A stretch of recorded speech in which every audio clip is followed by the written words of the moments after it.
तो अब हम लोग डिस्कस करेंगे न्यूरल कंट्रोल एंड कोऑर्डिनेशन के इस चैप्टर में आई के बारे में। आई को लेकर के दो अलग अलग हम लेक्चर्स डिस्कस करेंगे आपके साथ। इसमें पहला लेक्चर जो है वो पार्ट्स ऑफ आई को लेकर के होगा और दूसरा इसकी फिजियोलॉजी को लेकर के होगा। तो जैसा कि आई आप पहले से भी पढ़ते आ रहे होंगे, 10th में आपने पढ़ा होगा, तो इसकी स्ट्रक्चर को एनाटॉमिकली देखना और उसके बाद उसके फिजियोलॉजिकल फंक्शन को समझना, यही हमारा इसमें ऑब्जेक्टिव होता है। इसको कितनी बेहतर तरीके से हम समझ लेते हैं यही तय करेगा कि हमारा ऑब्जेक्टिव क्वेश्चंस जो है कितने ज़्यादा सही हो पाएंगे। तो इसको समझने के लिए फिर मैं वही कहूँगा कि जितना एनसीईआरटी ने दे रखा है उसी के रिस्पेक्ट में हमें सारी बातों को पढ़ना है। आगे चल करके आप एमबीबीएस के फर्स्ट ईयर में आपको पूरा का पूरा विजुअल साइकिल आप बायोकेमिस्ट्री में पढ़ेंगे, फिजियोलॉजी में आप पढ़ेंगे, फिर बाद में ऑप्थेल्मोलॉजी करके एक पूरा एक ब्रांच है जिसमें पूरी आई और उससे रिलेटेड बीमारियों के बारे में, आंखों से रिलेटेड कौन कौन सी प्रॉब्लम हो सकती है, उन सारी चीज़ों के बारे में आप डिस्कस करेंगे। तो चलिए एक आउटलुक हम इसके ड्रॉ करते हैं, अपने इमेजिनेशन में लाने की कोशिश करते हैं आई दिखता कैसा होगा, और उतना ही पढ़िएगा जितना एनसीईआरटी में दिया हुआ है, उसके कॉन्सेप्ट्स उसी के इर्द गिर्द होने चाहिए। तो जब हम आई को देखते हैं तो आई लगभग स्फेरिकल एक स्ट्रक्चर होता है। इवन आपको मैं बताऊं कि एमबीबीएस फर्स्ट ईयर में बहुत सारे कॉलेजेस में आपको आई बॉल भी निकाल करके दिया जाएगा कि आप उसको डायसेक्ट करके आराम से देख सके। किसकी आई होगी पता है आपको? वो आई होती आमतौर पे गोट की होती है, या फिर कई बार जो बफेलो की भी होती है, तो उसको स्पेशली ला करके डाइसेक्ट करना होता है। तो आप उस समय देखेंगे कि आई जो होती है, चूंकि इंसानों की आई बहुत कम मतलब मिल सकती है, तो वहाँ पर आप जब प्रैक्टिकली बहुत सारी जगहों पर दिखाया जाता है तो गोट की आई या फिर बफेलो की आई पर दिखाया जाता है, तो आप देखेंगे उस समय कि ये लगभग स्फेरिकल स्ट्रक्चर होता है। और जिस आई को हम देख रहे हैं, प्लीज यहाँ फोकस करिएगा, ये आई सिर्फ थोड़ा सा हिस्सा दिख रहा है हमारा। इसके पीछे पूरा का पूरा आई बॉल में ये पूरा धंसा हुआ होता है, और इसकी अल्टीमेटली जब हम इसको देखते हैं तो ये 3 लेयर्ड स्ट्रक्चर होता है, जो कि यहां पर मैंने बनाने की कोशिश किया है। यहां पर आप देखेंगे आई की अल्टीमेटली जब हम देखते हैं तो 3 लेयर्स होती हैं। यहां पर ये सबसे बाहरी लेयर होती है पहली, दूसरी होती है उसके भीतर की लेयर, और तीसरी सबसे भीतरी लेयर होती है। तो यहाँ पर इन लेयर्स का नाम समझना और इसके बारे में जानकारी रखना ज़रूरी है। यहाँ सबसे बाहरी जो लेयर है उसे कहा जाता है स्क्लेरा। ये जो सबसे बाहरी लेयर है जिसको 1 दिया है मैंने नंबर, ये है स्क्लेरा। ये डेंस कनेक्टिव टिश्यू की बनी हुई फाइब्रस लेयर होती है। स्क्लेरा जो है ये फाइब्रस लेयर होती है, फाइब्रस कनेक्टिव टिश्यू की, यानी काफी हार्ड मटेरियल का बना हुआ होता है। ये स्क्लेरा जो आप देख रहे हैं, ये ब्लैक कलर से आप यहां पर देख पा रहे हैं, ये स्क्लेरा बेसिकली यहां जो बना हुआ है, इस स्क्लेरा को ये फाइब्रस कनेक्टिव टिश्यू का बना हुआ लेयर होता है। और इसमें एक खास बात ये होती है कि इसमें बहुत ज़्यादा ब्लड सप्लाई की ज़रूरत नहीं होती है। इसके सेल्स को बहुत ज़्यादा न्यूट्रिएंट्स की ज़रूरत नहीं होती है। ये फाइब्रस कनेक्टिव टिश्यू का बना होता है, और इसको न्यूट्रिशन की जो ज़रूरत भी होती है वो आसपास की ब्लड वेसल से मिल जाती है। तो स्क्लेरा की लेयर जो है ये आगे की ओर जब हम देखते हैं तो ये स्क्लेरा की लेयर जब हमारे आईबॉल के फ्रंट में जब ये पहुंचती है तो इसे कॉर्निया कहा जाता है। यहां पर जो स्ट्रक्चर दिया हुआ है ये है कॉर्निया। कॉर्निया जो कि काफी एक ट्रांसपेरेंट पार्ट होता है, और आप देख सकते हैं यही स्क्लेरा आगे चल करके ब्लैक कलर का जो है यही आगे चल करके कंटिन्यू हुआ, स्क्लेरा ही आगे चल करके कॉर्निया के रूप में कंटिन्यू हुआ है।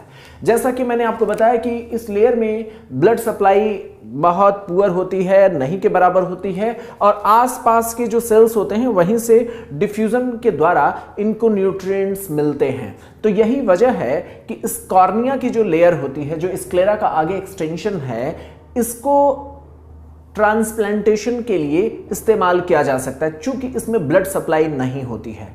वरना अभी अगर कोई और डिफॉर्मिटी ब्लाइंडनेस की हो, कॉर्निया को छोड़ करके किसी और वजह से अगर ब्लाइंडनेस है, तो अभी तक हम उसका ट्रीटमेंट नहीं कर पाए, सिर्फ और सिर्फ कॉर्निया की वजह से अगर ब्लाइंडनेस है तो उसका ट्रीटमेंट पॉसिबल है, क्योंकि कॉर्निया, ये जो स्क्लेरा की आगे की एक्सटेंशन को हम कॉर्निया जो कहते हैं, चूंकि इसमें ब्लड सप्लाई होती नहीं है, और आप जानते हैं ब्लड सप्लाई होने पर प्रॉब्लम ये होता है ग्राफ्ट रिजेक्शन की गुंजाइश बहुत ज्यादा होती है। जो भी ग्राफ्टिंग किया जाएगा, आप देखोगे मेडिकल स्टूडेंट के रूप में बहुत कई बार क्या होता है, लोग अपनी आई डोनेट जो करते हैं वो कॉर्निया को ही डोनेट करते हैं, तो उस दौरान आपको देखने को मिलेगा कि जो ग्राफ्ट निकाले जाते हैं और उसको जो डोनेट किया जाता है वो कॉर्निया ही किया जाता है।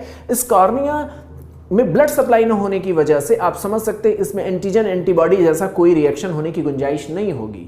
वरना क्या होता है कि ब्लड में एंटीबॉडीज घूम रही होती हैं, वो एंटीजन और बॉडी, जैसे मेरे शरीर का अगर कॉर्निया किसी और को दे दिया जाएगा तो उसके बॉडी में क्रॉस रिएक्शन होने की वजह से ऑर्गन का फेल्योर हो जाएगा, जो ऑर्गन डोनेशन की प्रोसेस है वो फेल्योर हो जाएगी। तो ये पॉइंट है कॉर्निया के साथ एक अप्लाइड पॉइंट। दूसरी बात यह है कि ये जो दूसरी लेयर है, जिसको स्क्लेरा के भीतर की जो लेयर है उसको क्या कहते हैं, इसको कहते हैं कोरोइड। तो चूंकि पहले वाले में ब्लड सप्लाई ना के बराबर है, दूसरे वाले को हम कहते हैं कोरोइड। तो इस कोरोइड लेयर की खास बात ये होती है कि यह हाईली वैस्कुलर लेयर होती है। ये क्या होती है, हाईली वैस्कुलर लेयर होती कोरोइड की। ये इतनी ज्यादा वैस्कुलर होती है कि अपनी तो ब्लड सप्लाई को मेंटेन तो रखती ही है, इसके अलावा ये स्क्लेरा को भी ब्लड सप्लाई देती है, और रेटिना जो इसके भीतर की लेयर है उसको भी ब्लड सप्लाई देती है। समझ गए आप? तो आगे जब आप बहुत डिटेल में पढ़ेंगे तो आपको पता चलेगा कि रेटिना में 9 to 10 लेयर्स होती हैं। ठीक है, मैं इसको बताता हूं थोड़ा क्लियरली। रेटिना में कितनी लेयर्स होती हैं? 9 to 10। कुछ किताबों में 9 मिलेगा, कुछ में 10 लेयर्स मिलेंगे। 9 से लेकर के 10 लेयर तक होती हैं। और इसमें शुरुआती अगर हम ये कहें कि यहां पर आप देखेंगे कि इसमें जो शुरुआती जो 5 लेयर्स हैं उसकी ब्लड सप्लाई यही कोरोइड कर देता है, और जो बाकी जो बच गए 5 लेयर, 4 to 5 लेयर्स, उनकी ब्लड सप्लाई, ये लेयर्स हैं, इनकी ब्लड सप्लाई रेटिना की अपनी खुद की वेसल्स देती हैं। तो आप समझ सकते हैं कि रेटिना में टोटल होता है 10 लेयर्स। अगर जब हम इसकी माइक्रोस्कोपिक लेयरिंग देखते हैं, माइक्रोस्कोपिक स्ट्रक्चर, तो 9 to 10 लेयर्स होती है। इसमें 5 लेयर्स को जो कोरोइड के टच में होते हैं उनको इसी की ब्लड सप्लाई से न्यूट्रिशन मिल जाता है। भीतर के और जो 5 लेयर होंगे, यानी यहां पर आप समझ सकते हैं यहां 10 लेयर है, थोड़ा जूम करिएगा ताकि मेरी उंगलियों पर स्टूडेंट देख सकें। तो यहां पर आप देखेंगे कि जो स्टार्टिंग के जो कोरोइड के टच में है, ब्लू के टच में, उनको ऐसे डिफ्यूजन से मिल जाता है न्यूट्रिशन। ये जो भीतरी हैं उनको न्यूट्रिशन देने के लिए रेटिना की अपनी खुद की ब्लड वेसल्स होती हैं। तो इस तरीके से रेटिना का आधा हिस्सा कोरोइड की मदद से, कोरोइड की ब्लड सप्लाई की मदद से अपनी न्यूट्रिशन को प्राप्त करता है। तो अल्टीमेटली हमें क्या पता चला, यहां 3 लेयर हैं, स्क्लेरा, कोरोइड और रेटिना। रेटिना क्या है? रेटिना ये काफ़ी इंपॉर्टेंट है, क्योंकि विजुअल जो परसेप्शन होता है वो यहीं पर किया जाता है। मतलब ये कि जो लाइट की जो एनर्जी है वो जा करके अल्टीमेटली गिरती है रेटिना पर। समझ गए? ये दोनों प्रोटेक्शन और न्यूट्रिशन प्रोवाइड करने वाले लेयर हैं, एक तरीके से आप समझ सकते हैं। सही जो एग्जैक्ट फंक्शन है वो रेटिना का ही है।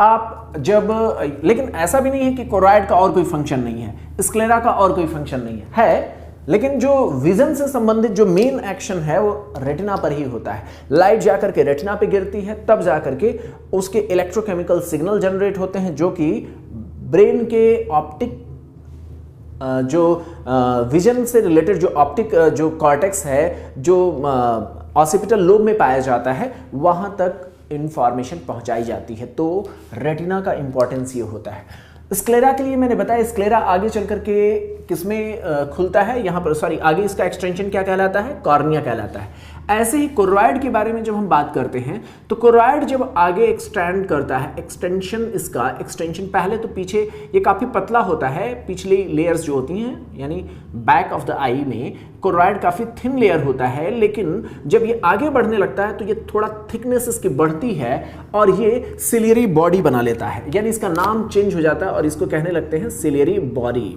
सिलियरी बॉडी आगे चल करके, सिलियरी बॉडी से फिर फर्दर इसी का एक्सटेंशन क्या कहलाएगा? इसका फर्दर एक्सटेंशन कहलाता है आइरिस। तो यहां पर आप देख रहे हैं ये जो पोर्शन है ये कहलाता है आइरिस। ये इंपॉर्टेंट पॉइंट है जिसको आपको याद रखना है। तो इस तरीके से कोरोइड के कितने पार्ट्स हैं? कोरोइड जो है पीछे तो एक पतली सी लेयर के रूप में है और उसी के नाम बदल जाता है कोरॉइड की लेयर का सिलियरी बॉडी कहने लगते हैं, थोड़ी थिक हो जाती है आगे और ये थोड़ी मस्कुलर हो जाती है। इसका कैसे क्या इंपॉर्टेंस है इसको अभी हम डिस्कस करेंगे। वहीं आप देखेंगे ये आइरिस है, आइरिस के लिए जब हम देखते हैं तो यहां पर आप कह सकते हैं कि ये आइरिस, अगला इसका एक्सटेंशन होता है, ये पिगमेंटेड होता है। आइरिस पिगमेंटेड होता है और आइरिस में अलग अलग पिगमेंट्स के प्रेजेंट होने की वजह से आंखों के जो आइरिस का कलर होता है वो बदलता रहता है। लोग कहते हैं ना तुम्हारी आंखें झील सी हैं, तो इसी गहराई की वजह से होती हैं, ठीक है। तो ये आइरिस, जैसे लोग कहते हैं ना कि नीली आंखें बड़ी खूबसूरत होती हैं, तो नीला रंग यहीं पर होता है। कुछ लोग कहते हैं ना ब्राउनिश आईज हैं, तो वो आइरिस पर ही होता है। ब्लैकिश आई इसी वजह से होता है। तो ये आइरिस का इंपॉर्टेंस है। यहां पर आप देखते हैं सिलियरी बॉडी जो है ये लेंस को अपनी पोजीशन पर, ये आंख में हमारी आईज के भीतर लेंस होती है ना, लेंस एक यहां पर लेंस पाई जाती है जो कि बाई कॉन्वेक्स शेप की होती है। इसको अपनी पोजीशन पर साधे रखने के लिए, यहां पकड़े रखने के लिए ये अपने इसके साथ एक फाइबर्स का एक्सटेंशन होता है जिसको जेन्यूल्स कहते हैं।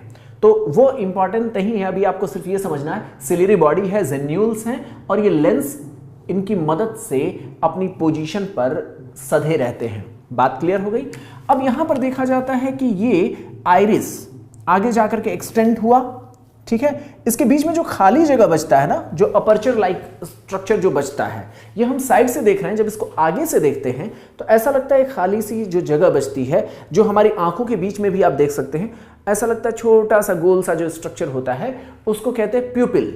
आप देखते हैं ना, कहते हैं ना प्यूपिल डायलेट कर गया, प्यूपिल कॉन्स्ट्रिक्ट कर गया, कैसे वो होता है उसके बारे में अभी हम आगे डिस्कस करेंगे क्या होता होगा उसमें।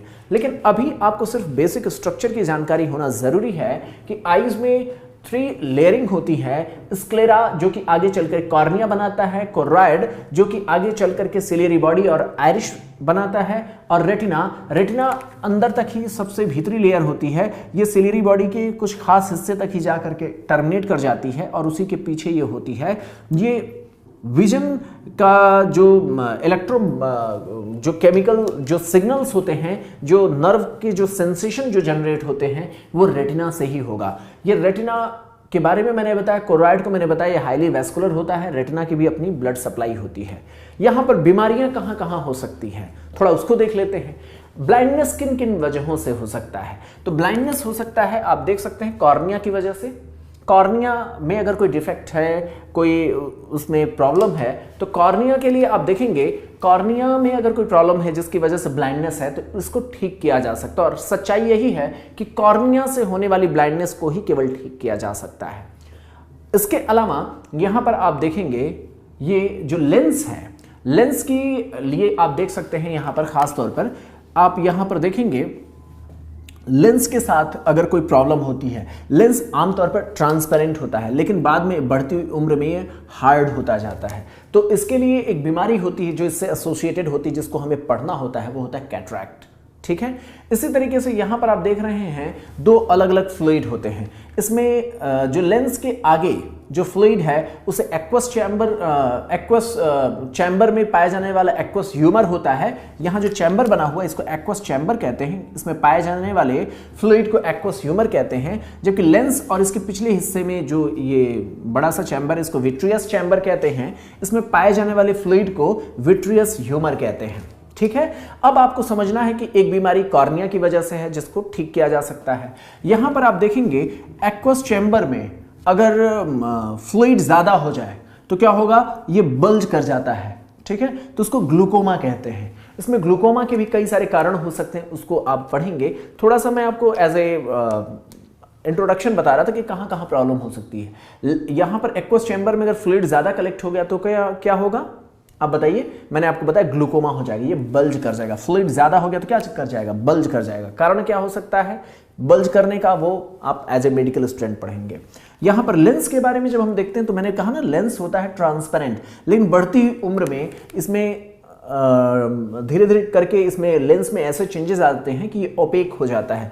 ओपेक हो जाने की वजह से दिखाई देना कम हो जाता है, तो लेंस चेंज किया जाता है, आर्टिफिशियल लेंस लगाए जाते हैं। कैटरैक्ट का ऑपरेशन उसे कहते हैं, ठीक है। इसी तरीके से आप पीछे देखेंगे रेटिना में होने वाले चेंजेस, रेटिना में होने वाले चेंजेस। तो यहाँ पर आप देखेंगे रेटिना में भी कई तरीके के चेंजेस होते हैं, और ये अगर रेटिना में अगर चेंजेस होता है तो उसको ठीक कर पाना बिल्कुल भी पॉसिबल नहीं होता है। ये काफ़ी मुश्किल कंडीशन होती है रेटिना में। तो उसके लिए सेफ्टी मेजर्स होते हैं। आप एज ए स्टूडेंट आप पढ़ेंगे रेटिना में कौन कौन सी दिक्कत हो सकती हैं। खास तौर पे आपको पता होगा ना, डायबिटीज़ में अगर डायबिटिक कोई पेशेंट है आपके घर में तो आपको पता होगा डायबिटिक रेटिनोपैथी, यहाँ रेटिना डिजनरेट करने लगता है डायबिटिक पेशेंट्स में। तो ये इन सारी बीमारियों के बारे में आपको पढ़ना है, खास जोन मैंने आपको बता दिया। तो चलिए देखते हैं आई के लेयर्स के बारे में, उन्हीं सारी चीज़ों को एक बार फिर से रिवाइज करने की कोशिश करते हैं। तो आईज की 3 लेयर्स होती हैं। इसमें सबसे बाहरी लेयर, अब आपको ऐसे समझना बाहर और भीतर कैसे कह रहे हैं। तो आप देखेंगे ना, ये देखिए हम यहाँ से जब हम देखते हैं तो आप देखेंगे कि इधर से जब आपको आई बॉल दिया गया तो सबसे बाहर कौन दिख रहा है, मैं उसकी बात करूंगा तो स्क्लेरा होगा। उसको जब हटा दिया जाए तो दूसरी लेयर होती है कोरॉइड, और उसको जब हटा दिया जाए तो होता है रेटिना। तो वहीं पर हम आपसे डिस्कस कर रहे हैं, प्लीज़ थोड़ा जूम रखिएगा तो आप समझ सकते हैं। यहाँ पर 3 लेयर्स आई की होती हैं। इसमें एक्सटर्नल लेयर जो कि डेंस कनेक्टिव टिश्यू का बना होता है उसे स्क्लेरा कहते हैं। यह एंटीरियरली कॉर्निया के रूप में नजर आता है, ये ट्रांसपेरेंट होता है और इसमें वैस्कुलर सप्लाई नहीं होती है। तो कॉर्निया में वैस्कुलर सप्लाई ना होने की वजह से इसे ट्रांसप्लांट किया जा सकता है। दूसरी जो लेयर है बाहरी लेयर के बाद, जो मिडिल लेयर है, जो दूसरी लेयर है, उसे वैस्कुलर लेयर कहते हैं। इसे कोरोइड कहा जाता है। इसमें ब्लड सप्लाई बहुत ज़्यादा होती है और इसका कलर ब्लूइश होता है।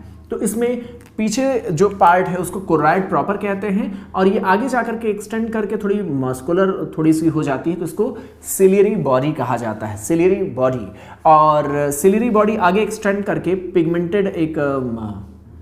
पिगमेंटेड ओपेक स्ट्रक्चर बनाती है जिसको आइरिस कहते हैं। आप इसका एक गूगल पे यूट्यूब पे जा करके आप एनिमेशन देखने की कोशिश करिएगा तो बहुत सुंदर सा एनिमेशंस आपको कई सारे मिल जाएंगे। यहाँ पर आप देखेंगे कि जो आइरिस होती है, ये तो हमने साइड से कट करके दिखाया ना, रियल में कुछ ऐसा होता है। ठीक है, यहाँ पर जब आपकी आंखें कुछ ऐसी हैं ना, तो ये है आपका आइरिस, है ना, आइरिस। और यहाँ पर आप देख रहे हैं ये है आपका प्यूपिल। ठीक है, तो ये है आइरिस और ये है प्यूपिल। आप देखेंगे कि अपर्चर जो बन रहा है, ये जो अपर्चर है यहाँ पर, वो सराउंडेड बाय आइरिस। यहाँ पर जो अपर्चर है जिसको ये घेरा जा रहा है, तो ये अपर्चर, एक अपर्चर जैसा जो स्ट्रक्चर है उसको क्या कहते हैं, प्यूपिल कहते हैं। और मैं आपको बताऊं कि यहाँ पर आइरिस में क्या होता है कि ये पिगमेंटेड होता है, यही झील सी आंखों के लिए ये रिस्पॉन्सिबल होता है। और इसमें फाइबर्स होते हैं, मस्कुलर फाइबर्स होते हैं। इसमें फाइबर्स अपने कुछ खास फाइबर्स होते हैं, रेडियल फाइबर्स होते हैं और सर्कुलर फाइबर्स होते हैं। ठीक है, आप देख सकते हैं इसमें क्या होगा, रेडियल फाइबर्स होगा और सर्कुलर फाइबर्स होंगे। आप क्लियरली समझ सकते हैं कि अगर रेडियल फाइबर्स कॉन्ट्रैक्ट करेंगे तो प्यूपिल की साइज छोटी हो जाती, अगर सर्कुलर फाइबर्स कॉन्ट्रैक्ट करेंगे तो प्यूपिल की साइज छोटी हो जाती है, जबकि रेडियल फाइबर्स जब कॉन्ट्रैक्ट करते हैं तो प्यूपिल की साइज बड़ी हो जाती है। ये कब करने की ज़रूरत पड़ती है, ये अकॉर्डिंग टू आप देख सकते हैं रोशनी के आधार पर। जैसे होता क्या है कि अगर कमरे में अंधेरा है तो आप क्या करते हैं, पूरी कोशिश करते हैं जितनी भी लाइट है उन सारी की सारी लाइट को अपने रेटिना पर ले जाया जाए ताकि कमरे में दिखाई दे सके। इसके लिए कोशिश क्या करते हैं, रेटिना पर ज़्यादा से ज़्यादा सेंसेशन हो, कमरे में अंधेरा हो तो कोशिश ये करते हैं कि प्यूपिल की साइज थोड़ी बड़ी हो जाए। ये बॉडी खुद ब खुद अपने आप ये काम करती है। तो यहाँ पर आप देखेंगे प्यूपिल डायलेट कर जाता है और इससे कोशिश ये की जाती है कि अगर ये डायलेट कर गया तो क्या होगा, डायलेट करने से होगा ये कि इसमें ज़्यादा से ज़्यादा लाइट पहुँचेगा। जो कमरे के अंधेरे में, अंधेरी जगह में जो लाइट बहुत कम है उसकी भी मैक्सिमम मात्रा को रेटिना पर डाला जा सकता है। ठीक है, इस प्रयास में ऐसा करते हैं कि प्यूपिल को डायलेट कर देते हैं। दूसरा तरीका ये होता है कि कमरे में बहुत ज़्यादा रोशनी है, बहुत अचानक हम कमरे में एंटर किए जहाँ बहुत ज़्यादा चकाचौंध है, तो होता क्या है कि चकाचौंध होने पर ये जो फाइबर्स हैं, इसमें जो सर्कुलर फाइबर्स होते हैं वो कॉन्ट्रैक्ट करते हैं, जिसकी मदद से प्यूपिल का साइज छोटा हो जाता है, क्योंकि आप समझ सकते हैं कि रोशनी की बहुत कम ज़रूरत होगी जितने से सेंसेशन मिल जाए, तो इसीलिए हम कोशिश ये करते हैं कि कम से कम रोशनी आंखों में पहुंचे। तो इसके लिए प्यूपिल यहाँ पर कॉन्स्ट्रिक्ट करता है जब कमरे में रोशनी ज़्यादा होती है, तो ये तरीका होता है। तो ये अपर्चर जो है, ये प्यूपिल जिसको आप समझ सकते हैं, ये अपर्चर ही लाइट के रेडिएशन को अंदर ले जाने के लिए रिस्पॉन्सिबल होता है।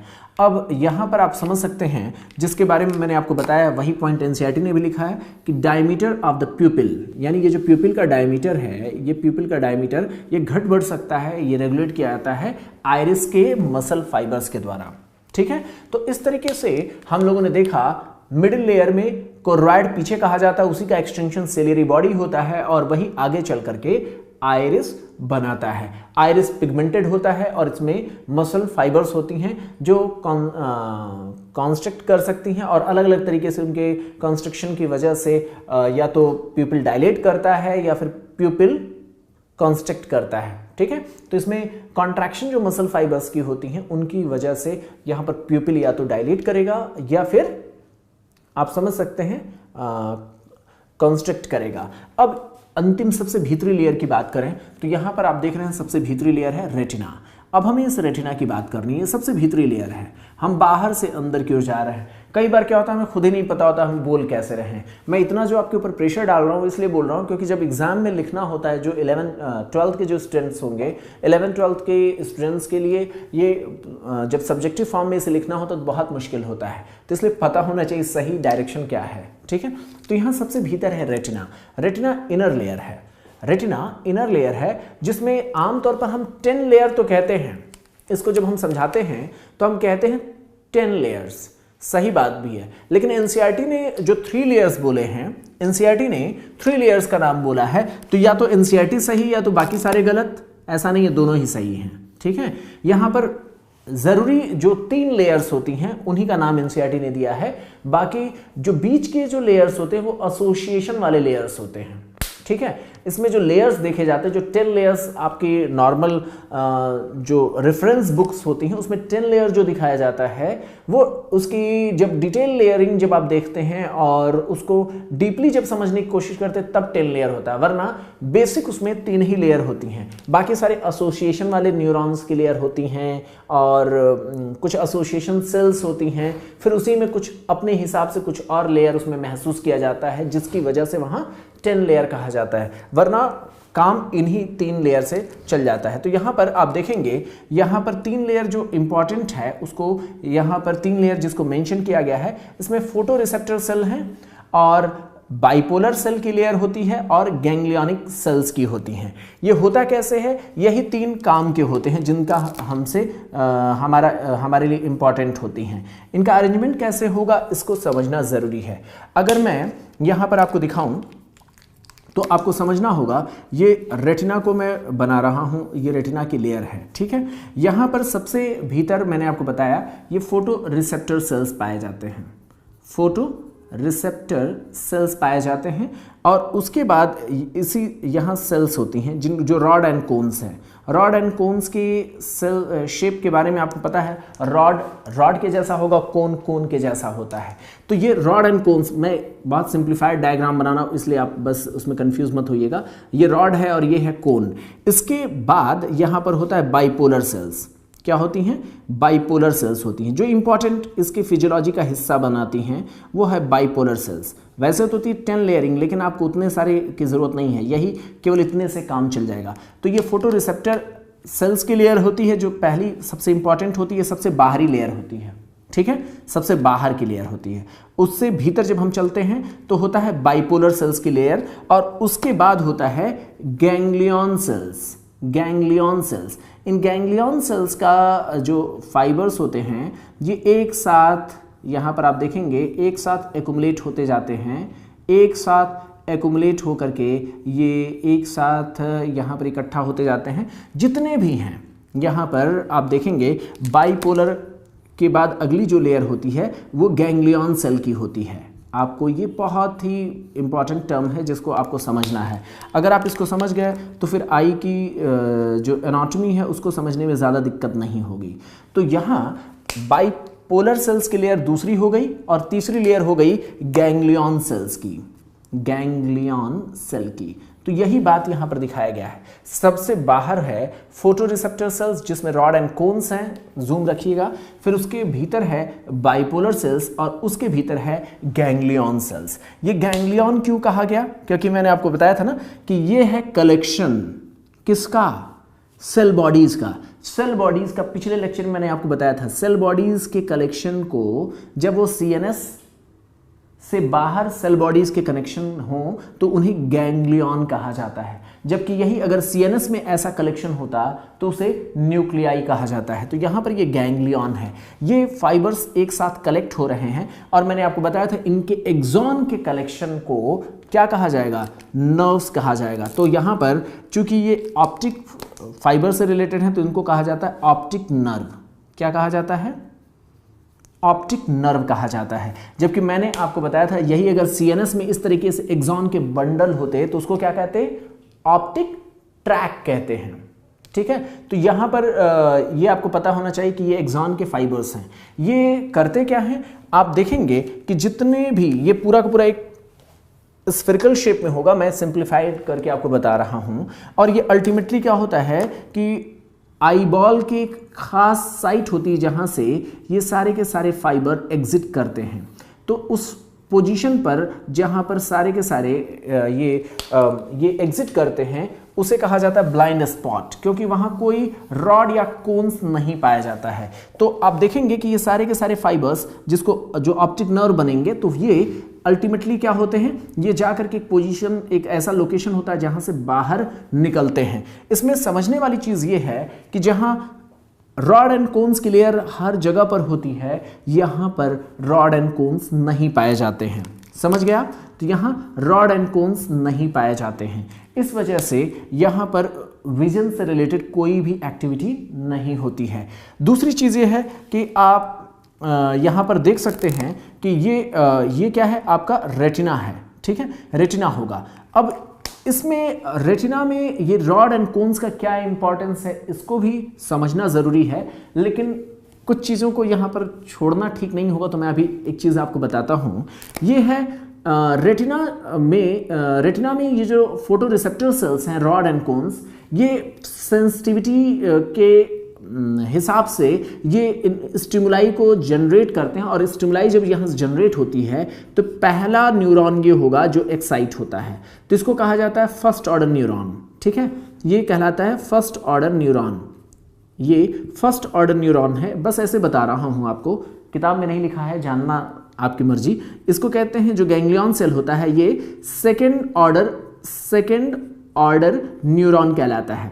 और ये आप देख रहे हैं यहां से जाकर के एक पॉइंट से ये एग्जिट करेगा जहां बिल्कुल भी रॉड एंड कोन्स की लेयर नहीं पाई जाती है, जो कि ब्लाइंड स्पॉट है। यहां से निकल करके ये अपना आगे जाएगा और पीछे जाकर के सेंट्रल नर्वस सिस्टम में एक पार्ट होता है जहां से तीसरा न्यूरॉन, जैसे आप समझते हैं ना, इसका एक्सॉन जाकर के खुलेगा तो किसी के साइटॉन को जाकर के सिग्नल देगा।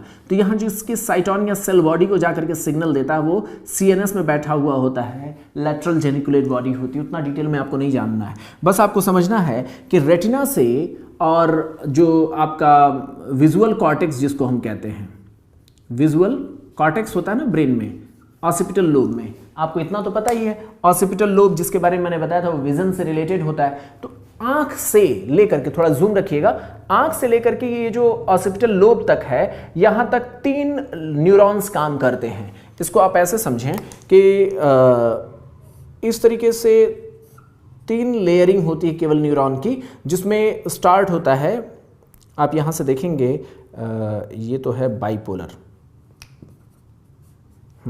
ये है आपका रेटिना। रेटिना का रॉड एंड कोन का लेयर है, रॉड एंड कोन्स की लेयर है। थोड़ा जूम रखिएगा, ये रॉड एंड कोन्स की लेयर है। इसके बाद होता है ये बाइपोलर न्यूरॉन की लेयर, जिसको मैंने आपको बताया है कि ये फर्स्ट ऑर्डर न्यूरॉन है, पहला ऑर्डर का न्यूरॉन है। फिर उसके बाद होता है गैंग्लियन सेल। गैंग्लियन सेल के जो न्यूरॉन्स को जब हम देखते हैं तो इसकी एक्सॉन काफ़ी लंबी होती है सेल, क्योंकि आप देखेंगे यहाँ पर फर्स्ट ऑर्डर और ये सेकेंड ऑर्डर न्यूरॉन कहलाता है। सेकेंड ऑर्डर न्यूरॉन और फर्स्ट ऑर्डर न्यूरॉन, जिसको एनसीईआरटी ने मेंशन किया है सिर्फ नाम से, ये दोनों ही रेटिना के भीतर ही पाए जाते हैं। ये फर्स्ट और सेकेंड ऑर्डर न्यूरॉन का हिस्सा यहीं पर पाया जाता है। इसका एक्सॉन निकल करके ब्रेन में जाता है, बहुत लंबा होता है, और ब्रेन के भीतर ही एक और न्यूरॉन निकलता है जो कि जाकर के विजुअल कॉर्टेक्स तक पहुंचता है। विजुअल कॉर्टेक्स जिसको हम कहते हैं ऑसिपिटल लोब, है ना, तो वहां तक जाकर के अपना सिग्नल पहुंचाता है। तो आप देख सकते हैं कि जो इसमें टोटल 3 न्यूरॉन का इस्तेमाल होता है जो कि रेटिना से विजुअल कॉर्टेक्स तक पहुंचते हैं। इसमें शुरुआती जो 2 हैं ये रेटिना में ही छुपे होते हैं, इसका एक्सॉन काफ़ी लंबा होता है, और इसी तरीके से यहाँ से जब ये सेंट्रल नर्वस सिस्टम में जाकर के एक जगह खुलता है जिसका नाम एनसीईआरटी ने दिया नहीं इसलिए हम बताएंगे नहीं, और यहाँ से तीसरा जो न्यूरॉन यहाँ स्टार्ट होगा वो भी काफ़ी लंबा होता है और वो जाकर के विजुअल कॉर्टेक्स में अपने सिग्नल को ले जाकर के पहुँचाता है। आप यहाँ पर देख सकते हैं यही है आपका फर्स्ट ऑर्डर न्यूरॉन जो कि बाइपोलर सेल है, ये सेकंड ऑर्डर न्यूरॉन है जो कि गैंग्लियोनिक सेल है। ये अपने एक्सॉन इनके काफ़ी लंबे होते हैं, ये जाकर के निकलते हैं और ये यहाँ ब्रेन के भीतर कहीं तीसरे ऑर्डर का न्यूरॉन होता है। जूम रखिएगा ताकि अनावश्यक चीज़ें ना नजर आएँ। तो ये सेकेंड ऑर्डर न्यूरॉन जाकर के सेंट्रल नर्वस सिस्टम में खुलता है जहाँ से तीसरे ऑर्डर का न्यूरॉन निकलेगा जो कि विजुअल कॉर्टेक्स में जाकर के अपनी सेंसिटिविटी पहुंचाते हैं, अपने सिग्नल को ले जाकर के वहां पर पहुंचाते हैं। अब यहाँ पर रॉड एंड कोन्स को थोड़ा समझना ज़रूरी है। तो यहाँ पर मैंने इसको समझा दिया, इसको समझा दिया, इसके बारे में बताया लेकिन डिटेल में नहीं बताया रॉड एंड कोन्स होते क्या हैं। तो यहाँ पर आपको समझना यही 3 लेयर होते हैं रेटिना में जो ज़्यादा इंपॉर्टेंट होते हैं, कंफ्यूज नहीं होना है।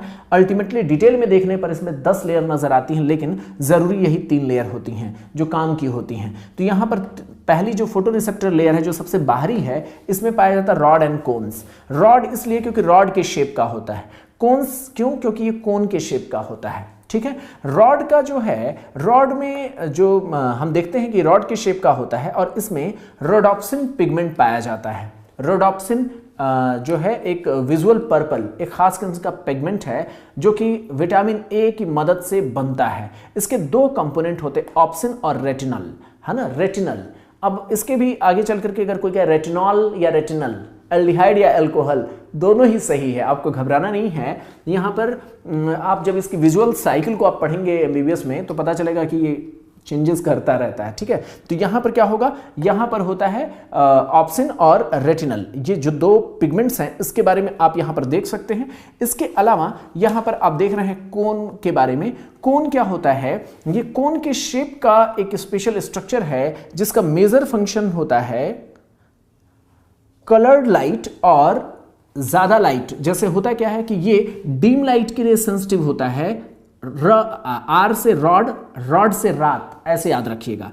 कोन से सी से कलर्ड, तो ये कलर्ड विजन के लिए ज़्यादा अपना रिस्पॉन्स सेंसिटिव होते हैं और वो भी 3 अलग अलग तरीके के कोन पाए जाते हैं। कुछ ऐसे जो रेड कलर के लिए ज़्यादा सेंसिटिव होते हैं, कुछ ऐसे जो ब्लू कलर के लिए और कुछ ऐसे ग्रीन कलर के लिए। तो आप देख सकते हैं यहाँ पर 3 अलग अलग कलर्स के लिए कोन्स पाए जाते हैं। रॉड जो है ये इसमें एक खास पिगमेंट पाया जाता है रोडोप्सिन, जो कि ऑप्सिन और रेटिनल इसमें इसके कंपोनेंट्स होते हैं। रोडोप्सिन विटामिन ए की मदद से बनता है और ये डिम लाइट में काम करता है। कैसे करेगा इसको हम नेक्स्ट लेक्चर में डिस्कस करेंगे, इसके बारे में नेक्स्ट लेक्चर में हम बात करेंगे। लेकिन यहाँ पर जो कोन्स हैं उसको आप देख लें। कोन्स जो होता है ये कलर्ड, जैसे कलर्ड सेंसिटिविटी के लिए रिस्पॉन्सिबल होता है और इसमें 3 अलग अलग कलर्स के लिए पाए जाने वाले कोन्स होते हैं। हमारे आईज में, फोटो रिसेप्टर सेल्स में 3 अलग अलग कोन्स होते हैं, रेड, ब्लू और ग्रीन। ये पॉइंट इंपॉर्टेंट है। आपको मैं बता दूं कि कई बार जो आप कलरफुल जितने भी ऑब्जेक्ट्स अपनी दुनिया में देख रहे हैं या आपके सामने जो एनसीईआरटी की बुक रखी गई है उसको भी आप सोच रहे होंगे कि उसमें मल्टी कलरिंग की गई है, लेकिन ऐसा नहीं है। वो एक्चुअली प्राइमरी इन्हीं 3 कलरों की मदद से, यानी इन्हीं 3 कलर्स की मदद से, के कॉम्बिनेशन की मदद से वो मल्टी कलर तैयार कर दिए गए हैं। कहने का मतलब यह है कि कोन्स में 3 बेसिक कलर्स को, प्राइमरी कलर को समझने के लिए अलग अलग सेंसिटिविटी होती है। कुछ कोन्स रेड, कुछ ग्रीन और कुछ ब्लू के लिए होते हैं और इन्हीं के कॉम्बिनेशन से मल्टी कलर तैयार हो जाता है। तो अल्टीमेटली ये बात आपको समझ में आई होगी। यहाँ पर प्यूपिल के डायलेशन के बारे में जो मैं आपको बता रहा था, प्यूपिल डायलेट करता है और कॉन्स्ट्रिक्ट करता है, इसके बारे में भी थोड़ा आपको बता दूं। तो यहाँ पर थोड़ा सा हम यहाँ साइड में आपको समझाना चाहेंगे कि जब हम साइड से देखने के बजाय फ्रंट से आईज को देखते हैं तो कैसा दिखता होगा। तो फ्रंट से जब हम देखते हैं तो आप देखेंगे कि यहाँ पर पेरिफेरी रीजन में फोटोरिसेप्टर सेल्स, जिसमें रॉड एंड कोन्स की बात करें तो पेरिफेरी में रॉड्स का कंसंट्रेशन ज़्यादा होता है, जबकि आप जैसे जैसे सेंटर की ओर बढ़ने लगेंगे वैसे वैसे रॉड्स का कंसंट्रेशन कम होने लगता है, और सेंटर के साइड में कोन्स ज़्यादा कंसंट्रेटेड होते हैं, और जैसे जैसे आप पेरिफेरी की ओर बढ़ेंगे वैसे वैसे कोन्स का कंसंट्रेशन पेरिफेरी में कम होता जाता है। आप मेरी बात समझ पा रहे हैं? नहीं समझ पा रहे तो एक बार फिर से समझें। पेरिफेरी में रॉड्स का कंसंट्रेशन ज़्यादा होता है और ये सेंटर की ओर जाकर के कम होता है, जबकि कोन्स के बारे में कहा जाता है कि कोन्स का कंसंट्रेशन सेंटर में ज़्यादा होता है और ये पेरिफेरी पर जाकर के कम होता है। अब इसका इंपॉर्टेंस क्या होता है? इसका इंपॉर्टेंस ये है कि आप जानते हैं ना कि ये है हमारे रेटिना की अंदरूनी कोटिंग, और 3 डायमेंशन में आपको समझना है कुछ ऐसा है हमारा रेटिना, जो अंदर आईबॉल हमारा छिपा हुआ है। इस आईबॉल के भीतर का हम मामला देख रहे हैं, और आगे से लाइट इसके भीतर एंटर करेगा, है ना, इसके भीतर लाइट एंटर करेगा। तो इसमें लाइट कैसे एंटर कर रहा है, उसकी इंटेंसिटी कितनी, उसका कितना चमक है उसमें, उसके आधार पर हम देखते हैं ना प्यूपिल कॉन्स्ट्रिक्ट करता है या डायलेट करता है। ये बात आपको पता है। मैंने आपको ये बताया कि जब अंधेरा होता है कमरे में तो उस समय क्या करते हैं, उस समय देखते हैं कि हमें देखने को मिलता है कि ये जो प्यूपिल है वो डायलेट कर जाती है। याद है ना, मैंने आपको बताया था उसकी वजह से लाइट क्या होगा, ज़्यादा इंटर कर सकता है। ऐसा क्यों किया जाता है? प्यूपिल को डायलेट करने के पीछे मकसद ये होता है कि ज़्यादा से ज़्यादा अंधेरे कमरे में जो भी रोशनी है वो रेटिना पर गिरे, और इतना ही नहीं, पेरिफेरी के रीजन में जो रॉड्स हैं जो अंधेरे में दिखाई देने के लिए ज़्यादा स्पेशलाइज्ड होते हैं, वहाँ पर लाइट गिरे। बात समझ पा रहे हैं आप? बहुत ध्यान से मन की आंखों से समझेंगे तो ही आप समझ पाएंगे। कुछ मन की जो अपनी कल्पनात्मक जो आपकी दुनिया है उसको जगाइए, तो आप समझ सकते हैं कि जब प्यूपिल डायलेट करेगा तो अंधेरे कमरे की जो भी रोशनी है वो ज़्यादा से ज़्यादा आंखों के भीतर पड़ेगी और पेरिफेरी तक जाके गिर सकेगी जब प्यूपिल डायलेटेड होगा। तो यहाँ पर भी सेंसिटिविटी जनरेट होगी, जिसकी वजह से रॉड सेंसिटाइज होंगे तो अंधेरे में देख पाना पॉसिबल हो पाता है। वहीं जब कमरे में बहुत ज़्यादा चमक हो, उजाला बहुत ज़्यादा हो, तो क्या प्यूपिल कॉन्स्ट्रिक्ट कर जाती है, तो उस समय केवल कोन वाले हिस्से तक ही केवल लाइट की ज़रूरत होती है, क्योंकि ये लाइट के लिए और यहाँ कलर्स के विजन के लिए ये ज़्यादा इंपॉर्टेंट होती है। आप देखेंगे सेंटर में ही एक ऐसा जगह होता है जहाँ सिर्फ और सिर्फ क्या पाया जाता है, कोन्स पाया जाता है, जिसको मैकुला कहा जाता है, मैकुला ल्यूटिया कहा जाता है। ये सेंट्रल पार्ट होता है, और इसी के पास में मैंने आपको बताया था ना कि एक एग्जिट पॉइंट होता है जहां से पूरे के पूरे सारे नर्व फाइबर्स, ये वाला जो हिस्सा मैंने आपको बताया था, ये वाला पार्ट मैंने आपको बताया था ना, इस इमेज को आप देखें तो ये सारे के सारे जो नर्व फाइबर्स, सेकेंड ऑर्डर जो गैंग्लियन सेल के जो एक्सॉन्स के जो ट्रैक हैं वो एक पॉइंट से जाकर के बाहर निकलते हैं, तो वहां पर बिल्कुल भी रॉड्स एंड कोन्स नहीं पाए जाते। ये मैंने आपको बात बताया है, जिसको क्या कहते हैं, ऑप्टिक डिस्क कहते हैं। इसको क्या कहते हैं, ऑप्टिक डिस्क कहते हैं। इस ऑप्टिक डिस्क पर कोई भी रॉड या कोन नहीं पाया जाता है, तो इसको कहा जाता है ब्लाइंड स्पॉट। चूंकि यहाँ पर कोई भी सेंसिटिविटी नहीं जनरेट हो सकती है, कोई भी सिग्नल जनरेट नहीं हो सकता, चूंकि यहाँ से सिर्फ और सिर्फ नर्व फाइबर्स क्या कर रहे हैं, एग्जिट कर रहे हैं, तो इसको ब्लाइंड स्पॉट कहते हैं और इसको ऑप्टिक डिस्क कहा जाता है। यहाँ पर आप देखेंगे कि इसी रास्ते से कुछ ब्लड वेसल्स भी आती हैं जो रेटिना की ब्लड सप्लाई के लिए रिस्पॉन्सिबल होती हैं। तो ये एक जगह है जिसको जिम्मेदारी दी गई कि भाई तुम्हारे पास कोई भी यहाँ पर रॉड है या कोन्स करके कोई भी सेल्स नहीं होंगी, आपकी केवल जिम्मेदारी है कि आप नर्व फाइबर्स को भीतर ले जाइए और उधर से कुछ आर्टेरियल सप्लाई को यहाँ पर लाने के लिए जगह दीजिए। और इतना ही नहीं, वेनस ड्रेनेज भी इसी रास्ते से होता है, ठीक है। तो वेनस ड्रेनेज और आर्टेरियल सप्लाई और ये जो नर्व फाइबर्स का एग्जिट पॉइंट, यही ऑप्टिक डिस्क का पॉइंट है। ये मैकुला ल्यूटिया है जो कि फोविया सेंट्रालिस कहा जाता है, शार्पेस्ट विजन का साइट है, क्योंकि शार्प इमेज बनाने के लिए कोन्स की जरूरत होती है और यहां पर सबसे ज्यादा कोन पाया जाता है सेंटर में। ये कॉन्सेप्ट समझाने के लिए मैंने इस चीज को लिया है। अब आगे हम बात करेंगे इन सारी चीजों को समझने के बाद इसकी फिजियोलॉजी को, कैसे रॉड या कोन्स सिग्नल को जनरेट करते हैं, और एक बात और भी करेंगे जो कि एनसीईआरटी ने नहीं दिया है, यहां पर एकोमोडेशन के पॉइंट्स को भी हम लोग समझने की कोशिश करेंगे। तो एक बार फिर से रिकॉल करिए, आई बॉल की 3 लेयरिंग होती है बाहर से भीतर की ओर। जब हम जाते हैं तो देखते हैं स्क्लेरा, कोरोइड और रेटिना, ये 3 लेयर होती हैं। स्क्लेरा आगे चल करके कॉर्निया बनाता है, कोरोइड क्या करता है, कोरोइड आगे चल करके सिलियरी बॉडी, सिलियरी बॉडी से आगे आइरिस बनाता है, और आइरिस का जो छूटा हुआ जगह होता है वो प्यूपिल कहलाता है। मैंने बताया था आइरिस में मसल फाइबर्स होते हैं जिसकी मदद से वो डायलेट या फिर कॉन्स्ट्रिक्ट कर सकता है, जिसकी वजह से प्यूपिल का जो अपर्चर है, प्यूपिल का जो डायमीटर है वो छोटा या बड़ा हो सकता है। ये पॉइंट हम लोगों ने कोरोइड की लेयर से सीखा। अंतिम लेयर होती है रेटिना। रेटिना में मैंने बताया था कि ये इसमें फोटो रिसेप्टर सेल्स होते हैं, कुछ न्यूरॉन्स होते हैं, और वो रियल में गिरने वाली जो आंख के भीतर जो लाइट पहुंचती है वो अल्टीमेटली रेटिना को ही सेंसिटाइज करती है, जिसकी वजह से नर्व सिग्नल बनते हैं और वो सिग्नल बाहर की ओर सेंट्रल नर्वस सिस्टम तक भेजे जाते हैं। रेटिना को मैंने फिर बड़ा करके आपको दिखाया कि रेटिना में अलग अलग बुक्स में अलग अलग लेयर्स का नाम लिखा जाता है। वो एक्चुअली जो नाम लिखते हैं, जो 10 लेयर बोलते हैं ना, उसी को डीपली थोड़ा पढ़ करके यहाँ पर दिखाएंगे, फिर ऐसे करके फिर इसी में और भी लेयरिंग दिखाई जाती है। उसकी कोई ज़रूरत नहीं है आपको जानने की। आप सिर्फ रेटिना में 3 लेयर आप याद रखें, काम चल जाएगा। फोटो रिसेप्टर सेल जिसमें रॉड या कोन्स होगा, दूसरा होता है फर्स्ट ऑर्डर न्यूरॉन जो कि बाइपोलर होता है, फिर सेकंड ऑर्डर न्यूरॉन जो कि गैंग्लियोनिक सेल होते हैं। ये सारे के सारे फाइबर्स, इसके एक्सॉन्स एक रास्ते से खुलते हैं जहां पर रॉड या कोन नहीं पाया जाता, जो कि ब्लाइंड स्पॉट होता है।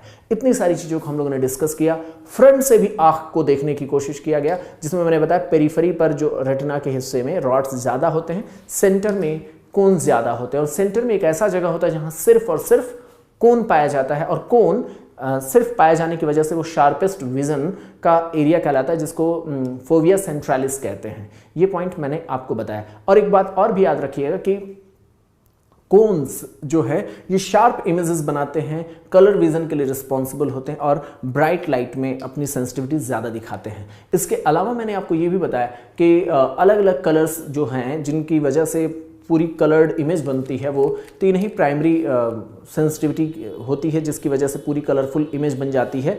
रेड कलर के लिए कोन्स सेंसिटाइज जब होते हैं, ब्लू कलर के लिए और ग्रीन कलर के लिए। इन्हीं की मिक्सिंग से पूरा जो कलरफुल हमारी दुनिया है वो बनती है। तो ये एक इम्पॉर्टेंट पॉइंट है जिस पर एनसीईआरटी से क्वेश्चन बन सकता है।